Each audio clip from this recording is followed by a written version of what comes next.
അങ്ങനെ ഒരുപാട് ഇടവേളക്ക് ശേഷം നമ്മളെ വി കെ ബൈജു വീണ്ടും തുടങ്ങിയിട്ടുണ്ട് മുസ്ലിങ്ങളുടെ നെഞ്ചത്തോട്ട് ചവിട്ടി കയറാന്.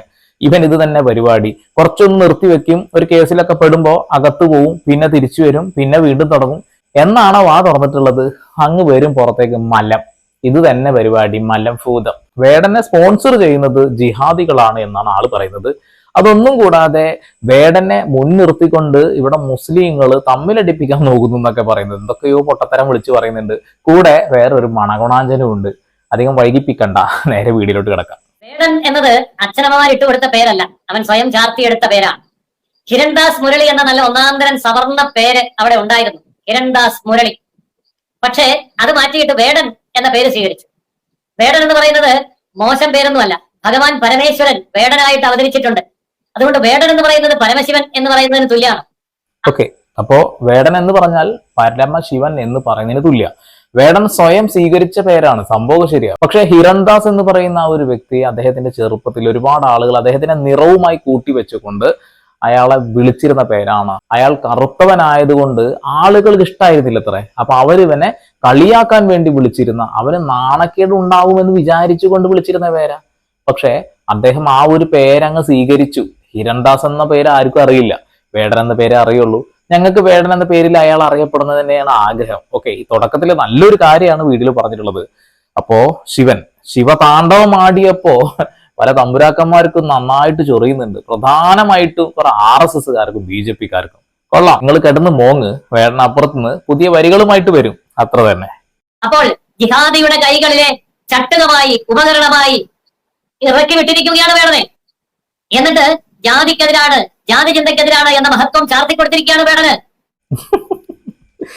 ജാതീയമായിട്ടുള്ള അധിക്ഷേപങ്ങൾ ഏറ്റ ഒരു മനുഷ്യൻ അതിനെതിരെ ശബ്ദം ഉയർത്തിയപ്പോ മുസ്ലിങ്ങൾ എന്തിനെതിൽ ഇടപെടുന്നത് എനിക്ക് മനസ്സിലാവുന്നില്ല. മുസ്ലിം എന്ന് പറയുന്ന ആ ഒരു വിഭാഗത്തിന് ഒരു തരത്തിലും ഇത്തരം കാര്യങ്ങൾ അനുഭവിച്ചിട്ടുണ്ടാവില്ല. നിറത്തിന്റെ പേരിലുള്ള കാര്യങ്ങൾ അനുഭവിക്കേണ്ടി വന്നിട്ടുണ്ടാവും. ഇവിടെ ജാതിയുടെ പേരിൽ തല്ലുണ്ടാക്കിയത് മുസ്ലിങ്ങൾ. ഇത് പൊന്നു മണവാഞ്ചന്മാരെ ഒന്നും മിണ്ടാണ്ടിരിക്കുക, വെറുതെ പൊട്ടത്തരം പറഞ്ഞുകൊണ്ടിരിക്കല്ലേ. ഹിരൺദാസ് മുരളി എന്ന് പറയുന്ന വ്യക്തിക്ക് അദ്ദേഹത്തിനുണ്ടായ അനുഭവങ്ങൾ തന്നെയാണ് അയാൾ പലയിടങ്ങളിലും പലപ്പോഴുമായിട്ട് സംസാരിച്ചിട്ടുള്ളത്. വരികളിൽ കുറച്ചൊക്കെ കാര്യങ്ങളുണ്ട്, പിന്നെ പാട്ടിന്റെ ഇടയിൽ കുറച്ച് കാര്യങ്ങൾ തുറന്നു പറയാറുണ്ട്, അത്രയേ ഉള്ളൂ. അദ്ദേഹത്തിനെ ഇപ്പൊ ഞങ്ങളൊരു ഐക്കണായി വെക്കുന്നുണ്ട് എങ്കിൽ തന്നെ നിങ്ങൾക്കൊന്നും സംഭവിക്കാനില്ല, അത് അത്രയേ ഉള്ളൂ. ഓക്കെ, തുടർന്ന് കേൾക്കാം. കുറെ പൊട്ടത്തരങ്ങൾ ഇതിലുണ്ടാവും കേട്ടോ. ഇവന്റെ മറ്റൊരു വരികളാണ്, പാണനല്ല പുലയനല്ല ഞാൻ, നീ തമ്പുരാനുമല്ല എന്നുള്ളത്. എവിടെയാണ് സർ ഇവിടെ പാണനും പുലയനും തമ്പുരാനും ഒക്കെയുള്ള വ്യത്യാസം? ഇന്ന് ഈ കേരളത്തിൽ എത്രയോ പതിറ്റാണ്ടുകൾക്ക് മുൻപ് ഉണ്ടായിരുന്നു എന്നുള്ളത് നമുക്കറിയാം. അത് ഈ കേരളത്തിൽ ഇന്ന് നടപ്പില്ല എന്നുള്ളതും അറിയാം. ഇന്ന് ഹിന്ദുക്കളെ വിഭജിച്ചുകൊണ്ട് ഹിന്ദുവിനെ ഒന്നുമല്ലാതാക്കി മാറ്റിയിട്ടുള്ള സിസ്റ്റവും നമുക്കറിയാം. ഇന്ന് ക്ഷേത്രങ്ങളിൽ പോലും ഈ പറയുന്ന വേടനെ അതല്ലെങ്കിൽ ഈ ചങ്ങാതിയെ, ഈ ഹിരൺദാസിനെ കയറ്റിയിരുത്തിക്കൊണ്ട് അവിടെ കാബറെ ഡാൻസ് ആയാലും ഇവന്റെ ഈ പറയുന്ന റാപ്പർ, എന്നാൽ ഞാൻ അതിന്റെ റാപ്പർ എന്നാണ് വിളിക്കാറ്, ഈ റാപ്പർ പാട്ട് പാടുമ്പോൾ ഈ ചങ്ങാതി ഉദ്ദേശിക്കുന്ന ഈ പാണനും പുലയനും തമ്പുരാനും ഒക്കെ ആരാണ് സർ? അതൊക്കെ നിന്റെ തന്തയോട് പോയി ചോദിച്ചാൽ അവർ പറഞ്ഞു തരും. എന്തോ സഖാവ് കൃഷ്ണനോ അങ്ങനെ എന്തൊരു പേരാണല്ലോ ആൾക്ക്, അവളോട് പോയി ചോദിച്ചു നോക്ക്. അയ്യോ മരിച്ചു പോയല്ലോ അല്ലെ. അപ്പൊ അയാളുടെ സുഹൃത്തുക്കൾ ആരെങ്കിലൊക്കെ ജീവിച്ചിരിക്കണ്ടാവുമല്ലോ, ആരോടെങ്കിലും ചോദിച്ചാൽ പറഞ്ഞു തരും എന്താണ് ഈ ഒരു കാര്യങ്ങൾ എന്നുള്ളത്. എന്താ പൊന്ന് മണവണാഞ്ചൻ തീട്ടം ബൈജുവേ, ഒന്നേ എനിക്കൊന്ന് പറയാനുള്ളൂ, നിനക്ക് വ്യൂവർഷിപ്പിന് വേണ്ടി പൊട്ടത്തരങ്ങൾ എഴുന്നള്ളിക്കല്ലേ. കഴിഞ്ഞ 2 ദിവസം മുമ്പ് കേരളത്തിൽ നടന്ന ഒരു കേസ് ഉണ്ട്. അതായത് ബിന്ദു എന്ന് പറയുന്ന ഒരു ആദിവാസി യുവതിയെ കള്ളക്കേസിൽ കുടുക്കിക്കൊണ്ട് ജയിലിലിട്ട് നന്നായിട്ട് മർദ്ദിച്ചു. വെള്ളത്തിന് ദാഹിക്കുന്നു എന്ന് പറഞ്ഞപ്പോ കക്കൂസിലെ വെള്ളം കുടിക്കാൻ പറഞ്ഞു. എന്തുകൊണ്ട് പറഞ്ഞു? അവള് ദളിതയും കറുപ്പും ആയതുകൊണ്ടാണ് പറഞ്ഞിട്ടുള്ളത്. ഇവിടെ ഇപ്പോഴും നടക്കുന്നുണ്ട്. ഇപ്പോഴും പാണനും പുലയനും ഒക്കെ ആളുകൾ അടിച്ചമർത്തുന്നുണ്ട്. എല്ലാവരും എന്നല്ല, തമ്പുരാൻ മനോഭാവമുള്ള ആളുകൾ. ആ തമ്പുരാൻ മനോഭാവം ഇല്ലാതാക്കണമെന്നാണ് വേടൻ ആഗ്രഹിക്കുന്നത്. ഞാനും അത് ആഗ്രഹിക്കുന്ന വ്യക്തിയാണ്. നമ്മുടെ ഭരണഘടന എല്ലാവർക്കും ഒരേ മൂല്യം തന്നെയാണ് കൽപ്പിച്ചിട്ടുള്ളത്, എല്ലാവർക്കും ഒരേ നിയമം. പക്ഷെ ചില കാര്യങ്ങളിലേക്ക് ചെല്ലുമ്പോൾ, ഇപ്പൊ ബിന്ദുവിനെ കള്ളക്കേസിൽ കൊടുക്കുന്നു, കള്ളക്കേസാണ്, കേസില്ല, നീ പൊക്കോ എന്ന് പറയുമ്പോഴും പോലീസുകാരൻ പറയുന്ന വാക്കുണ്ട്, നിന്നെ ഈ പഞ്ചായത്തിൽ പോലും കണ്ടുപോകരുത് എന്നുള്ളത്. കറുത്തത് കൊണ്ടും ദളിതയായതുകൊണ്ടാണ്, SC ST ആയതുകൊണ്ടാണ് അത് പറയുന്നത്. അത് നീ മനസ്സിലാക്കണം. ഇന്നുമുണ്ട്, അത് എന്നും ഉണ്ടാകും, എത്രയോ കാലങ്ങളായിട്ട് കേൾക്കുന്നതുമാണ്. ഇവിടെ ജാതീയമായിട്ടുള്ള വേർതിരിവുകൾ ഉണ്ട്. നിങ്ങൾ മാട്രിമണികളെ കുറിച്ചിട്ടൊക്കെ അറിയില്ലേ? എന്തിനാണ് മാട്രിമണികൾ, എന്തിനാണ് ജാതീയ സംഘടനകൾ? ഇതൊക്കെ ഒഴിവാക്കി കളയുന്ന ഒരു കാര്യം നിങ്ങൾ മനസ്സിലാക്കണം. മഹാത്മാഗാന്ധി അംബേദ്കറിനോട് പറഞ്ഞ ഒരു വാക്കുണ്ട്, ഈ രാജ്യത്തിന് വേണ്ടി, നമ്മുടെ രാജ്യത്തിന് വേണ്ടി സ്വാതന്ത്ര്യ സമരത്തിന് പങ്കെടുക്കണമെന്ന്. അതിന് അംബേദ്കർ പറഞ്ഞൊരു മറുപടിയുണ്ട്. ആ മറുപടി എന്താണെന്നറിയോ? വഴി നടക്കാൻ പോലും സ്വാതന്ത്ര്യമില്ലാത്ത ഞങ്ങള് ഏത് രാജ്യത്തിന് വേണ്ടിയിട്ടാണ് സമരം ചെയ്യേണ്ടത് എന്നുള്ളത്. ഓക്കെ, അത് തന്നെ ഇന്ന് ഉണ്ട്. ഇപ്പൊ 2-3 ദിവസം മുമ്പ് വേടൻ ഒരു അമ്പലത്തിലേക്ക് പ്രവേശിക്കുന്നുണ്ട്. അമ്പലത്തിൽ അദ്ദേഹത്തിന് ആ ഒരു പൂജാരി ചേർത്ത് നിർത്തിയപ്പോ പല ആളുകളും പറഞ്ഞു, എന്താ വേടൻ എന്ത് പ്രശ്നമാണല്ലോ എന്നുള്ളത്. കിരൺദാസ് മുരളി എന്ന് പറയുന്ന മനുഷ്യൻ വേടനായത് കൊണ്ടാണ് ഇപ്പൊ അദ്ദേഹത്തിന് അങ്ങോട്ട് കയറി ചെല്ലാൻ കഴിയുന്നത്. അത് നിങ്ങൾ മനസ്സിലാക്കണം. അപ്പൊ ഊളത്തനങ്ങൾ പറഞ്ഞുകൊണ്ടിരിക്കുമ്പോ വി കെ ബൈജെ ചരിത്രം പഠിക്കടാ, ചരിത്രം പഠിക്കും. ഇപ്പോഴും ഇല്ലത്ര ഇവിടെ ജാതീയത. കൊള്ളാം. കഴിഞ്ഞ നൂറ്റാണ്ടിലല്ല, കഴിഞ്ഞ സഹസ്രാബ്ദത്തിൽ എന്ന് പറയണം. കഴിഞ്ഞ സഹസ്രാബ്ദത്തിൽ ഈ നാട്ടിലുണ്ടായിരുന്ന ജാതി വ്യത്യാസത്തിന്റെയും അനാചാരങ്ങളുടെയും ഉച്ചനീചത്വത്തിന്റെയും എല്ലാ കെടുതികളും അവസാനിപ്പിച്ചത് ഇതുപോലെയുള്ള വേടന്മാരല്ല. അതിനിവിടെ അയ്യ വൈകുണ്ഠസ്വാമി ഉണ്ടായിരുന്നു, അതിനിവിടെ അയ്യങ്കാളി ഉണ്ടായിരുന്നു, അതിനിവിടെ ശ്രീനാരായണ ഗുരുദേവൻ ഉണ്ടായിരുന്നു, അതിനിവിടെ മന്നത്ത് പത്മനാഭൻ ഉണ്ടായിരുന്നു. ഇവരെ കുറിച്ചൊന്നും പാടാൻ ഇവൻ അറിയില്ല. ഇവനൊന്നും കേട്ടിട്ടില്ല എന്നുള്ളതിന്റെ ഏറ്റവും വലിയ ഉദാഹരണമാണ് ഇപ്പൊ ഈ പറഞ്ഞ ഈ സ്വാതന്ത്ര്യ സമര സേനാനികളുടെ പേര്. ഈ പേരുകളൊക്കെ വേടൻ അദ്ദേഹത്തിന്റെ പാട്ടിന്റെ ഇടവേളകളിൽ പറയുന്നതാണ്. അയ്യങ്കാളിയെ കുറിച്ച് മനസ്സിലാക്കണം.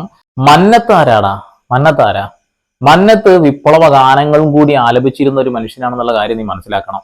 അപ്പൊ പാട്ടുകളിലൂടെ പോലും സമരം ചെയ്തിരുന്ന ആളാ വേടൻ. ഇപ്പൊ പാട്ടുകളിലൂടെ കുറച്ച് വരികളിലൂടെ ഒക്കെ സമരം ചെയ്തുകൊണ്ടിരിക്കുന്നുണ്ട് തന്നെയാണ് നമ്മൾ വിശ്വസിക്കുന്നത്. പല പാട്ടുകളും പല വരികളും അത്തരത്തിലുള്ളത് തന്നെയാണ്. അപ്പോ ഈ പറയുന്ന ആളുകളൊക്കെയാണ് സ്വാതന്ത്ര്യത്തിന് വേണ്ടിയിട്ട് പോരാടിയിട്ടുള്ളത്. ഇവരെല്ലാം വേടൻ പോരാടിയ അതേ വഴികളിലൂടെ തന്നെയാണ് പോരാടിയിട്ടുള്ളത്. ആളുകളെ സംഘടിപ്പിക്കുക എന്നുള്ള കാര്യം വലിയ ബുദ്ധിമുട്ടാണ്. അവരതിനു വേണ്ടി ഒരുപാട് കഷ്ടപ്പെട്ടിട്ടുണ്ട്, ഒരുപാട് സ്ഥലങ്ങളിൽ പോയിട്ട് പ്രസംഗിച്ചിട്ടുണ്ട്, ഒരുപാട് ആളുകളുടെ ഇടയിലേക്ക് ഇറങ്ങി ചെന്നിട്ടുണ്ട്. വേടൻ ഇപ്പോ ഒരു പരിപാടി അവതരിപ്പിക്കുകയാണെങ്കിൽ 10-50,000 അല്ലെങ്കിൽ 1,00,000 2,00,000 ആളുകളൊക്കെ വരും. ആ ഒരു പരിപാടിയുടെ ഇടയിലൂടെ അദ്ദേഹം പാട്ടിന്റെ ഇടയിലൂടെ പറയുന്ന വാക്കുകളുണ്ട്. അയ്യങ്കാളിയെ നിങ്ങൾ മറക്കരുത്, ശ്രീനാരായണ ഗുരുവിനെ നിങ്ങൾ മറക്കരുത്, അംബേദ്കറിനെ നിങ്ങൾ മറക്കരുത് എന്നൊക്കെ, മന്നത്തിനെ നിങ്ങൾ മറക്കരുത് എന്ന് പറയുമ്പോ ഒന്നുമല്ല എന്നാണോ താങ്കൾ പറഞ്ഞുകൊണ്ടിരിക്കുന്നത്? വേടനെ നിങ്ങൾ സ്വാതന്ത്ര്യ സമര സേനാനി ആക്കണം എന്ന് ഞങ്ങൾ നിർബന്ധം പിടിക്കണമെന്നില്ല. പക്ഷെ വേടൻ ഈ സമൂഹത്തിന് ആവശ്യമുള്ള ഒരാളാണ് എന്ന ബോധം ഇവിടെയുള്ള തലമുറ ഇപ്പൊ മനസ്സിലാക്കിയിട്ടുണ്ട്. കാരണം വേടൻ ഇത് പറഞ്ഞില്ല എന്ന് ഈ മണ്ടൻ എന്തിനാ പറയുന്നേ? വേടൻ ഇത് പറഞ്ഞതല്ലേ, ആരാണ് ഇയാള് എന്ന് അന്വേഷിക്കാൻ വേണ്ടി കയറുമ്പോഴെങ്കിലും മന്നത്ത് ആരാണെന്നും അതുപോലെ ശ്രീനാരായണ ഗുരു ആരാണെന്നും അയ്യങ്കാളി ആരാണെന്നും ആളുകൾ മനസ്സിലാക്കുന്നു, ചരിത്രം പഠിക്കുന്നു. ഈ ചരിത്രം പഠിക്കേണ്ട ആവശ്യം ഇപ്പൊ എന്താ ഉള്ളത്? അതായത് ഇവരൊന്നും ഇവരുടെ ജാതിയുടെ പിന്നിൽ നടന്നവരല്ല, ഇവരെല്ലാം ഇവരുടെ ജാതി ഉപേക്ഷിച്ച് മനുഷ്യത്വത്തിന് പിന്നാലെ നടന്നവരാണ് എന്ന് ഈ ബോധം കിട്ടിയാൽ മാത്രം മതി കാര്യങ്ങൾ മുന്നോട്ട് പോകാം. അത്ര മതി. അവർണന് ക്ഷേത്രത്തിന്റെ അടുത്തുകൂടി വഴി നടക്കാൻ വേണ്ടിയുള്ള അവകാശത്തിന്, അവർണന്റെ അവകാശത്തിന് വേണ്ടി 25,000 സവർണന്മാരെ വൈക്കം മുതൽ തിരുവനന്തപുരം സവർണജാഥ നടത്തിച്ച മന്നത്ത് പത്മനാഭനെ കുറിച്ച് ഇവർ അറിയില്ല. സംഭവം താങ്കൾ പറഞ്ഞ ശരിയാണ്. മന്നത്ത് എന്ന് പറയുന്ന മഹത് വ്യക്തി അദ്ദേഹം ഒരു സവർണ സമരം നടത്തിയിട്ടുണ്ട്. സവർണ ജാഥ എന്നാ പറയുന്നത് വൈക്കത്തേക്കാണ് നടത്തിയിട്ടുള്ളത്. അതിൻ്റെയൊക്കെ മുന്നേ കുറച്ചും കൂടി മുന്നോട്ട് പോകണമെന്നുണ്ടെങ്കിൽ ഈ വൈക്കം ഒരു പഴയ ബസ് സ്റ്റാൻഡ് ഉണ്ട്. ആ ബസ് സ്റ്റാൻഡ് ഇപ്പൊ നിൽക്കുന്ന സ്ഥലത്തിന് ദളവാക്കുളം എന്നാണ് പറയുക. ഈ ദളവാക്കുളത്തിന്റെ പ്രത്യേകത എന്താ പറയുക? 200 ദളിതനെ കൊന്നു കുഴിച്ചു മൂടിയ കുളമാ ദളവാക്കുളം. എന്തിനാ കുഴിച്ചു മൂടിയേ? എല്ലാവർക്കും അമ്പലത്തിൽ പോയി പ്രാർത്ഥിക്കണമെന്ന അവകാശത്തിന് വേണ്ടി പോരാടിയ ഒരു കൂട്ടം യുവാക്കളാ. ഈ യുവാക്കളെ എല്ലാം വഴിയിൽ വെച്ച് വെട്ടിക്കൊന്ന് ആ ഒരു കുളത്തിൽ കൊണ്ടുപോയിട്ടു. ദളവാക്കുളം സ്മാരകം ഇപ്പോഴും നിലനിൽക്കുന്നുണ്ട് അവിടെ. അത് മനസ്സിലാക്കണം. ഇവിടെ മന്നത്ത് എന്ന് പറയുന്ന ആ ഒരു മഹാവ്യക്തി ഈ കാര്യങ്ങൾക്ക് ഇറങ്ങി പുറപ്പെടുമ്പോ പേരിന്റെ തറ്റത്തുള്ള പിള്ള എന്നത് കട്ട് ചെയ്ത് കളഞ്ഞിരുന്നു. നീ അതും കൂടി മനസ്സിലാക്കണം. അന്ന് സവർണ ജാഥയിൽ പങ്കെടുത്തിരുന്ന ഓരോ വ്യക്തിയും അവരവരുടെ ജാതി പേര് വെട്ടിക്കളഞ്ഞ് നുള്ളി പറച്ചു കളഞ്ഞു പോയവരാ. അവരെയൊക്കെ സവർണനാണ് എന്ന് നീ ഇപ്പോഴും ധരിക്കുന്നുണ്ടെങ്കിൽ നീ ഒരു കാര്യം മനസ്സിലാക്കണം, അവരൊക്കെ പച്ചയായ മനുഷ്യന്മാരായിരുന്നു എന്നുള്ളത്. ഇപ്പോഴും ഇതും വെച്ചുകൊണ്ടാണ് ചില ആളുകളുടെ അതിൽ പഠിക്കുന്നത്. ഞങ്ങൾ നായന്മാരും പിള്ളമാരൊക്കെ വന്ന് മേനോന്മാരൊക്കെ വന്നിട്ടല്ലടാ നിനക്ക് അമ്പലത്തിൽ കയറാൻ കഴിഞ്ഞു എന്നുള്ളത്, അല്ലെങ്കിൽ വഴി നടക്കാൻ കഴിഞ്ഞത് എന്നുള്ളത്. എന്താ പൊന്നു മോനെ, നീ ഒരു കാര്യം മനസ്സിലാക്കണം. മനുഷ്യത്വം എന്താണെന്ന് മനസ്സിലാക്കി ആ ഒരു സമയത്ത് അവരുടെ ജാതിയുടെ വാല് കട്ട് ചെയ്തിരുന്നു. ഇപ്പോഴും ചില ആളുകൾ പേരിന്റെ തറ്റത്ത് വാല് വെച്ച് നടക്കുന്നുണ്ട്. എല്ലാവരും മോശക്കാരൊന്നല്ല കേട്ടോ, എല്ലാവരും നല്ലവരും അല്ല, എല്ലാവരും മോശക്കാരും അല്ല. പക്ഷേ അന്ന് ആ സവർണ ജാഥ നടത്തിയ ആളുകൾ ചിന്തിച്ച ഒരു ചിന്തയുണ്ട്, ഒരു തീരുമാനമുണ്ട്. ആ ജാതിവാലികൾ ഞങ്ങൾ കട്ട് ചെയ്ത് കളയുകയും കൂടി ചെയ്യുകയാണ് എന്നുള്ളത്. ഇന്ന് അങ്ങനെ ചെയ്യുന്നവരുണ്ടോ? ഇത് കുടുംബ പേരാ, വീട്ടിൽ അങ്ങനെ ഇട്ടത് കൊണ്ട് അങ്ങനെ കിടക്കട്ടെ എന്ന് വിചാരിച്ചതാണ്. അപ്പൊ അങ്ങനെ ആ ഒരു വാലും വെച്ചുകൊണ്ട് ഇവ മനസ്സ് പിള്ളയാണ് എന്നൊന്നും പറഞ്ഞുകൊണ്ട് വരല്ലേ, അതൊക്കെ ശരിക്കും ഊളത്തര, അത് മനസ്സിലാക്കണം. അപ്പോ അവരൊക്കെ സമരം ചെയ്തിട്ടുള്ളത് ജാതി ഉപേക്ഷിച്ചുകൊണ്ടാ. അതെന്തുകൊണ്ട്? മനുഷ്യന്മാർക്ക് വേണ്ടിയിട്ടാ. എന്നിട്ടോ ആ ഒരു ജാഥയിൽ പങ്കെടുത്ത പല ആളുകളെയും കൊന്നിട്ടും അടിച്ചും കൂട്ടിയും ഒരു മൂലയിൽ ഇട്ട സവർണരായ ആളുകളുണ്ട്. അവരാണ് നിങ്ങൾ അവരാണ്, അത് മനസ്സിലാക്കുക. അത്രേ ഉള്ളൂ. ഓക്കെ, എനിക്ക് ശരിക്കും ഇത് പറയുമ്പോൾ കുറെ കത്തിക്കയറാനൊക്കെ തോന്നുന്നുണ്ട്. വേണ്ട, ഇങ്ങനെ കിടക്കട്ടെ, ചെറുതായിട്ട് കൊടുത്താൽ മതിയല്ലോ. അവനാണ് പാടുന്നത്. അപ്പോൾ ഈ നാടിന്റെ പ്രശ്നങ്ങൾ, ഈ നാട്ടിലെ ഉച്ചനീചത്വങ്ങൾ പരിഹരിക്കാൻ ഈ നാട്ടിൽ ആൾക്കാരുണ്ടായിരുന്നു, അവതാരങ്ങളുണ്ടായിരുന്നു. മാത്രമല്ല വെറും മുഖവസ്ത്രീയായിട്ടുള്ള സുധാമണി ഇന്ന് മാതാ അമൃതാനന്ദമയി ആയി നിന്നത് വേടനെ പെറ്റ മണ്ണിലാണ്. അമൃതാനന്ദമയി പഴങ്കഥയല്ല, ജീവിച്ചിരിക്കുന്ന അവതാരമാണ്. അമൃതാനന്ദമയെ കുറിച്ച് പാടാനും വേടനെ അറിയില്ല. അമൃതാനന്ദമയിനൊക്കെ കുറിച്ച് പാടിയുണ്ടെങ്കിൽ വേടനൊക്കെ ഒരു സൈഡിൽ ഇരിക്കേണ്ടി വരും മോനെ. അങ്ങനെ മനുഷ്യന്മാരെ ഈ ഒരു രീതിയിൽ ദൈവമായി വാഴ്ത്തുന്നതൊന്നും ആർക്കും താല്പര്യമൊന്നുമില്ല. പക്ഷേ ഈ സുധാമണി എന്ന് പറഞ്ഞത് നിങ്ങൾ പറയുന്ന അമൃതാനന്ദമയി ഒരുപാട് നല്ല കാര്യങ്ങൾ ചെയ്യുന്നത് കൊണ്ട് മാത്രമാണ് അവരുടെ കൂടെ ആളുകൾ നിൽക്കുന്നത്. അല്ലാത്ത പക്ഷം ആരും ഉണ്ടാവൂല. അത്രേ ഉള്ളൂ. നന്മകൾ ചെയ്യുന്നു, തിന്മകൾ ചെയ്യുന്നതിനേക്കാൾ കൂടുതൽ എങ്കിൽ നമ്മളൊക്കെ അവര് നല്ല കാര്യങ്ങൾ ചെയ്യുന്നു, അപ്പൊ അവരെ കുറിച്ച് നല്ലത് പറയുന്നത് തെറ്റൊന്നുമില്ല. പക്ഷെ ഒരു പാട്ടായിട്ട് അത് കൊണ്ടുവരുന്ന സമയത്ത് ഇനിയും നാളെ ഇങ്ങനെയുള്ള ആളുകൾ ഒരുപാട് ഉണ്ടാവും. അതിനോടൊന്നും എനിക്ക് താല്പര്യമില്ല. ഞാൻ ഒരു മനുഷ്യന്മാരെയും ദൈവമായിട്ട് കാണാൻ ആഗ്രഹിക്കാത്ത മനുഷ്യനാണ്. അത് ആദ്യം മനസ്സിലാക്കുക.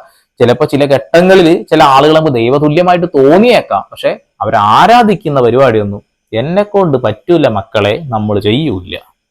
അപ്പോൾ വേടന്റെ ഈ ഒരു ദൈവിക പരിവേഷം നമ്മുടെ നാട്ടിലെ കുഞ്ഞുങ്ങളെയും കുരുന്നുകളെയും പുതിയ തലമുറയെയും എവിടെ കൊണ്ടുവന്ന് എത്തിക്കുമെന്ന് ചിന്തിക്കേണ്ടത് മലയാളിയാണ്. അതുകൊണ്ട് മലയാളിയെ സംബന്ധിച്ചിടത്തോളം ഈ വേടന്റെ പ്രത്യയശാസ്ത്രം, വേടന്റെ രീതിശാസ്ത്രം, വേടന്റെ സദാചാരം, വേടന്റെ നിയമവ്യവസ്ഥയോടുള്ള നിലപാട്, സാംസ്കാരികമായിട്ടുള്ള അപജയം, ഇതൊക്കെ തന്നെ മലയാളിയുടെ മാരകമായിട്ടുള്ള ഒരു രോഗമായി മാറുകയാണ്. എന്റെ പൊന്നും മോനെ, അന്നെ പോലത്തെ ചാണകം ശരീരത്തിൽ കയറ്റി ഗോമൂത്രം കുടിക്കുന്ന മാരകമായിട്ടുള്ള അസുഖത്തെക്കാളൊക്കെ എത്രയോ ഭേദമാണ് ചരിത്രം പഠിക്കാൻ ഒരാള് ഒന്ന് തോണ്ടിത്തരുന്നത്. എടാ പൊന്നു മോനെ, അത് പോയി പഠിക്കടാ. എടാ മോനെ, അംബേദ്കർ ആരാ നോക്കടാ. അത് മതി, ജനങ്ങളത് മനസ്സിലാക്കട്ടെ. ഈ ചരിത്ര പുരുഷന്മാരെയൊക്കെ താഴ്ത്തി വെച്ചിട്ട് വേടൻ പൊന്തി വരുന്നു എന്നാണ് ഇവൻ വിചാരിക്കുന്നത്. അങ്ങനെയല്ല, വേടൻ എപ്പോഴും താഴെയാ. വേടൻ പറയുന്ന, വേടൻ ചൂണ്ടിക്കാണിക്കുന്ന ആ മഹത് വ്യക്തികൾ തന്നെയാണ് എന്നും ടോപ്പിൽ, എന്നും ഉയരത്ത് നിൽക്കുന്നത്. അതെന്നും ഉയരത്തിൽ തന്നെ നിൽക്കണം. അവരാരാണെന്ന് നിങ്ങൾ പഠിക്കണം. അത്രേ പറയുന്നുള്ളൂ. ഈ വരും തലമുറയ്ക്ക് വലിയൊരു അസുഖമായി മാറുകയാണെന്നുള്ളത്. കൊള്ളാം. ചരിത്രം പഠിക്കുമ്പോൾ BJP-ക്കാർക്ക് പേടിയാ. കാരണം ചരിത്രത്തിൽ എവിടെയും പേരില്ല. അതുകൊണ്ട് തന്നെ എന്ത് ചെയ്യാനാ? ഒരു സംഘപരിവാറിനും ചരിത്രത്തിൽ പേരില്ല. ആകെ പേരുള്ളത് ആ ഒരു ഷൂവിന്റെ അടി കിടക്കുന്നതാ. അത്ര തന്നെ. എവിടെ പോയി മാധ്യമങ്ങൾ? എവിടെ പോയി ഒപ്പീനിയൻ മേക്കേഴ്സ്? എവിടെ പോയി ഇവിടുത്തെ രാഷ്ട്രീയ നേതൃത്വം? ഇത് ചോദിക്കാൻ പോലും ആരുമില്ല. അപ്പോൾ അത്രമാത്രം അന്ധകാരാവൃതമായ രീതിയിലേക്ക് കേരളത്തിന്റെ അന്തരീക്ഷത്തെ മലീമസപ്പെടുത്തുന്ന ഈ ദേശീയ അപമാനത്തെ ജനങ്ങൾ തിരിച്ചറിഞ്ഞില്ല എങ്കിൽ നിങ്ങളുടെ പുതിയ തലമുറ, നിങ്ങൾ ജന്മം കൊടുത്ത അടുത്ത തലമുറയെയും കൊണ്ടായിരിക്കും വേടൻ അവന്റെ വേട്ടയാടൽ പൂർത്തിയാക്കി തിരിച്ചു പോകുന്നത്.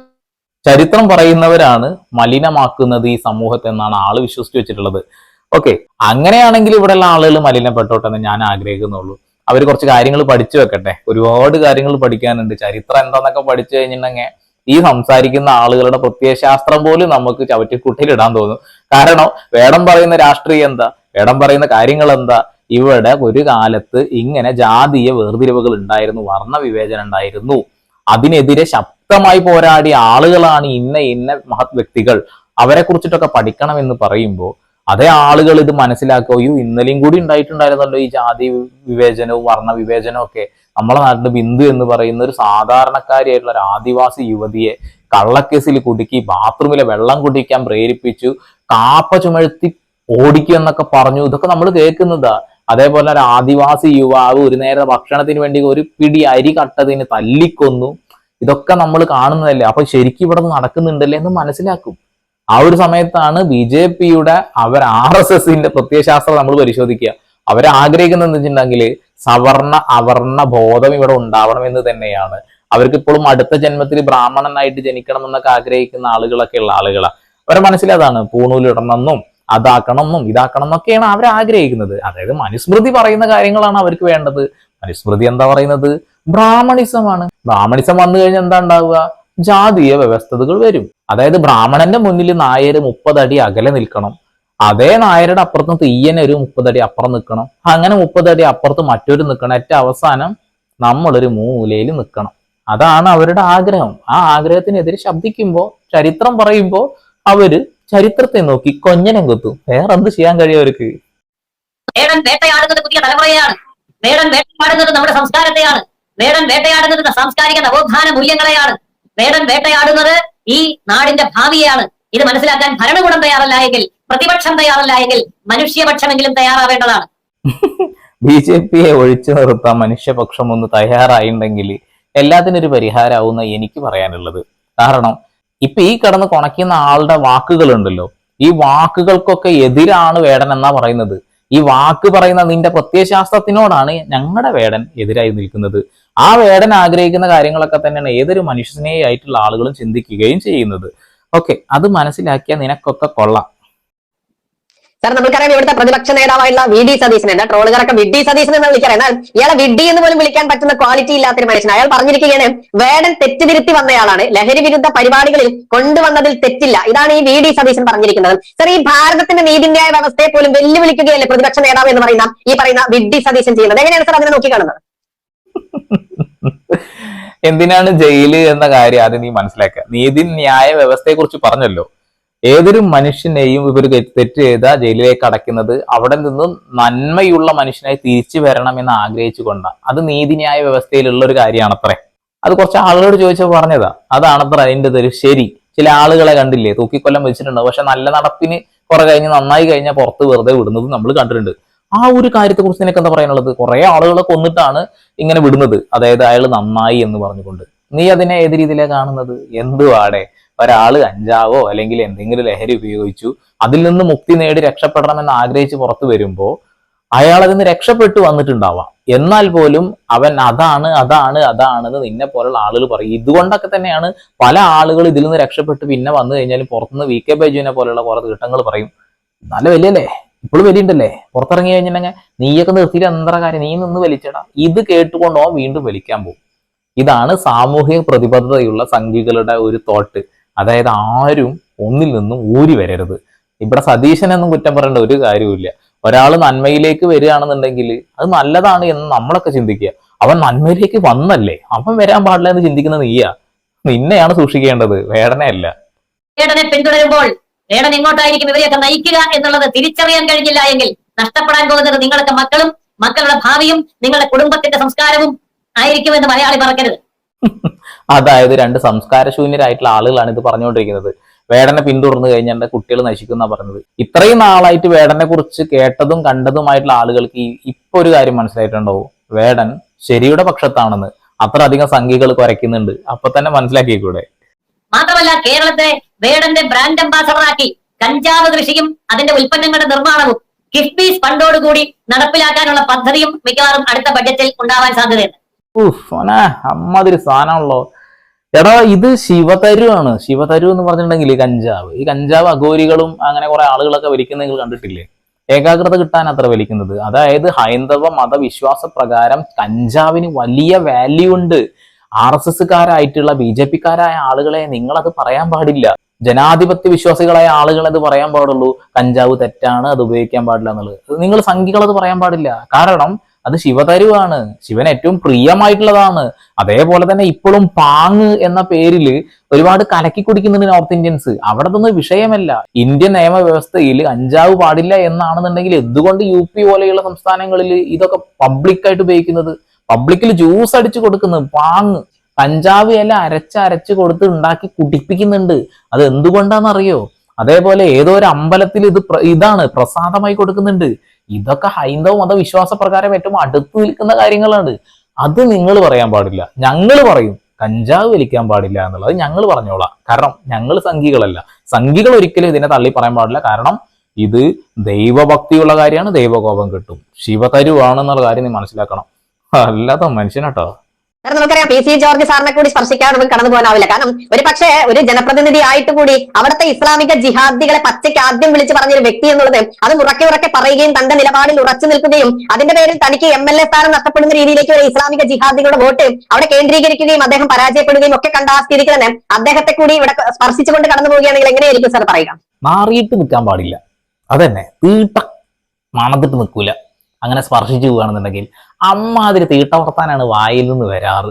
പൂഞ്ഞാറിലുള്ള മുസ്ലിങ്ങളൊക്കെ അതാണ് ഇതാണ് വർഗീയവാദികളാന്ന് പറഞ്ഞ മനുഷ്യനാ ജയിലിൽ കിടന്ന് ജാമ്യം കിട്ടി പുറത്തു വന്നാ പിന്നെ മിണ്ടിയിട്ടില്ല. ഇനി മിണ്ടിക്കഴിഞ്ഞാൽ ഇനി മിണ്ടാനൊന്നുമില്ല. ഇപ്പച്ചാവും പറഞ്ഞ് കിടക്കുക. അമ്മാതിരി ചീഞ്ഞ നാറ്റ.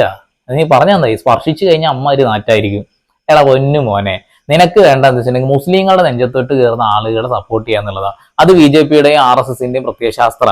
അതായത് മറ്റുള്ള മതങ്ങളെ അവഹേളിക്കുക, ഞങ്ങൾക്ക് ഹിന്ദുരാജ്യം ആക്കണം, വേറെ ഒന്നും നിങ്ങൾക്ക് പറയാനില്ല. നിങ്ങൾ നിരന്തരം നിങ്ങളുടെ നേതാക്കന്മാര് പറഞ്ഞ വാക്കുകളാണിത്. ഒരു കാര്യവുമില്ല. എന്തിനാടെ ഈ ചങ്ങാതിനൊക്കെ പിടിച്ചതിലേക്ക് കൊണ്ടുവരുന്നത്? അയാളെ നാറ്റം സഹിക്കാതെയാണ് ആളുകൾ മാറ്റിയിട്ടിട്ടുള്ളത്. ഇനി അതിനും പിടിച്ച് പോക്കലിടാൻ നിൽക്കണ്ട. നിന്നെ അല്ലെങ്കിൽ തന്നെ തീട്ടെന്ന് അറിയിട്ട് നിൽക്കാൻ വയ്യ. ഈ വേടനെ പോലെയുള്ളവരെ വെട്ടുകത്തിയായി ഉപയോഗിച്ചുകൊണ്ട് ജിഹാദി ശക്തികൾ കേരളത്തിന്റെ സാമൂഹ്യ സാംസ്കാരിക രംഗത്തെ തുണ്ടമായിട്ട് വെട്ടിക്കീറി കേരളത്തിന്റെ പൊതുവേദിയിലിട്ട് പച്ചയ്ക്ക് വിൽപ്പന നടത്താൻ പോകുന്ന നാളുകളാണ് വരാൻ പോകുന്നത്. അതുകൊണ്ട് പി.സി. ജോർജ് കാണിക്കുന്ന ആർജവം നമ്മൾ ഓരോരുത്തരും കാണിക്കണം. ആ കാണിക്കേണ്ട സമയമായിട്ടുണ്ട്. അത് ചെയ്തിട്ടില്ല എങ്കിൽ നമുക്ക് നഷ്ടപ്പെടുന്നത് കേരളത്തിന്റെ ഭാവിയാണ്, നമ്മുടെ കുടുംബത്തിന്റെ ഭാവിയാണ്, നമ്മുടെ പിൻതലമുറകളാണ്. പി.സി. ജോർജ് കാണിക്കുന്ന ആർജവം ഉണ്ടല്ലോ, അത് കാണിച്ചു കഴിഞ്ഞിട്ടുണ്ടെങ്കിൽ പിന്നെ പൊന്നു മോനെ, ഞാൻ പറയുന്നില്ല കൂടുതലായിട്ടൊന്നും. ജയിലിൽ കിടന്ന് നീയൊക്കെ നരകിക്കും. അത്ര അധികം ആർജവാണ് ആള് കാണിച്ചുകൊണ്ടിരിക്കുന്നത്. വൃത്തികേടല്ലാതെ വേറെ ഒന്നും പറയില്ല. അത്ര തന്നെ. അപ്പൊ ശരിക്കും പറഞ്ഞാൽ പാകിസ്ഥാനെ പോലെ, അഫ്ഗാനിസ്ഥാനെ പോലെ, സിറിയയെ പോലെ ഒരു പ്രദേശമാക്കി കേരളത്തെ വളർത്തിയെടുക്കാനാണ് കേരളത്തിന്റെ വിദ്യാഭ്യാസ രംഗം, അത് ഭരിച്ച ഭൂരിപക്ഷം വരുന്ന ഇസ്ലാമിക മന്ത്രിമാര് ശ്രമിച്ചത് എന്നുള്ളത് കേരളത്തിന്റെ വിദ്യാഭ്യാസ രംഗത്തെ സൂക്ഷ്മമായി നിരീക്ഷിക്കുന്ന ഏതൊരു വ്യക്തിക്ക് കണ്ടെത്താനായിട്ട് കഴിയും. കേരളം ഉണ്ടായതിനു ശേഷേ, അതായത് രാഷ്ട്രീയ പാർട്ടിക്കാരൊക്കെ നമ്മുടെ രാജ്യം ഭരിക്കാൻ തുടങ്ങിയപ്പോൾ കേരളത്തിൽ അന്ന് മുതൽ ഇന്ന് വരെ മുസ്ലിങ്ങളായിരുന്നു വിദ്യാഭ്യാസ മന്ത്രിമാരായിട്ടുണ്ടായിരുന്നു എന്ന് പറയുന്നത്. അവരെല്ലാരും കൂടെ ഈ രാജ്യത്തെ മറ്റേ ഇസ്ലാമിക തീവ്രവാദ രാജ്യമാക്കി മാറ്റിക്കൊണ്ടിരിക്കുകയാണ്. ISIS ആളുകളൊക്കെ കയറ്റി വിടുന്ന ഒരുപാട് കഷ്ണങ്ങൾ ഉണ്ടായിരുന്നു. ഞാൻ കട്ട് ചെയ്ത് ഒഴിവാക്കി പണ്ടിറങ്ങിയിട്ട് ഇമ്മാതിരി ഊളത്തരങ്ങളൊക്കെ പറഞ്ഞുകൊണ്ടിരിക്കുന്നത്. ഇവന്റെ മെയിൻ സാധനം എന്താ വെച്ചിട്ടുണ്ടെങ്കിൽ മുസ്ലിങ്ങളെ ചൊറിയണം, അനാവശ്യമായി ചൊറിയണം, എന്നിട്ട് തിരിച്ച് നല്ല മാന്ത് വാങ്ങണം, എന്നിട്ട് അത് വലിയ വ്രണമാകണം. ആ വ്രണത്തിൽ നിന്നും ഒഴുകി വരുന്ന പുഴുക്കളെ തിന്ന് തീവിക്കണം. ഇത്രേ ഉള്ളൂ. ഈ തീട്ട ബൈജുവിന് വേറെ ഒന്നും പറയാനില്ല എന്നുള്ളതാണ്. ഈ വേടനുമായി ബന്ധപ്പെടുത്തിക്കൊണ്ടൊരു കാര്യം പറയുമ്പോൾ വേടൻ സംസാരിക്കുന്ന മനുഷ്യന്മാർക്ക് വേണ്ടിയിട്ടാണ്. ആ മനുഷ്യത്വമുള്ള ആളുകളൊക്കെ വേടന്റെ കൂടെ നിൽക്കും. ഇവനെ പോലെയുള്ള ബൈജു തീട്ടങ്ങളാണ് നമ്മുടെ നാടിന് ആപത്ത് എന്നൊരു കാര്യം എനിക്ക് പറയാനുള്ളൂ. ഇവന്റെ ചാനൽ കാണുന്ന ആളുകളോട് എനിക്ക് ഒന്നേ പറയാനുള്ളൂ, ദയവ് ചെയ്ത് തീട്ടക്കുഴിയിൽ പോയി വീഴാൻ നിൽക്കണ്ട. വേടൻ സംസാരിക്കുന്നത് നമ്മുടെ രാജ്യത്തിന് വേണ്ടിയിട്ടാണ്, നമ്മുടെ രാജ്യത്തെ യുവാക്കളെ നശിക്കാതിരിക്കാൻ വേണ്ടിയിട്ടും ഈ രാജ്യത്ത് നടക്കുന്ന ഒരുപാട് പ്രശ്നങ്ങളെ കുറിച്ച് പ്രതികരിക്കാൻ വേണ്ടിയിട്ടുമാണ്. അത് മനസ്സിലാക്കിയാൽ കൊള്ളാം. ഓക്കെ, ഞാൻ കൂടുതലായിട്ട് പറയുന്നില്ല. വീഡിയോ നീണ്ടുപോയിണ്ടോ എന്ന് എനിക്കറിയില്ല, എഡിറ്റ് ചെയ്യുമ്പോൾ അറിയുള്ളൂ. അപ്പോൾ വീണ്ടും വരെ പുതിയ വാർത്താ വിശേഷങ്ങളുമായി സന്ദീപ് പോൾ സൈനിങ് ഓഫ്.